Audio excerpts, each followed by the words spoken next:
Hi everyone, my name is Risha. Today is the 18th of August 2024. I'll be going over my weekly option chain analysis for Tesla for the upcoming expiry on the 23rd.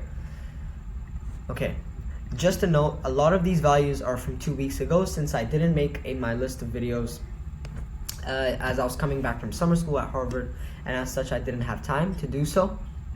So the values which are from 2 weeks ago, I will let you know. For example, most of this stuff is from 2 weeks ago. So the max Y level for CE is now the same as it was 2 weeks ago at 230. However, the PE went down, so this is negative. The quantity is higher for CE, that's positive. The quantity change is higher for CE, and that is this should be positive.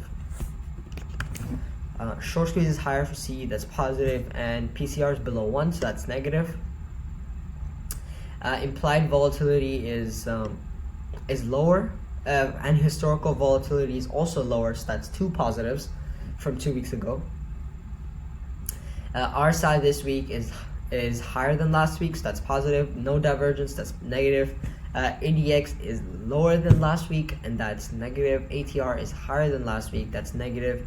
Both EMAs are higher than last week, that's positive.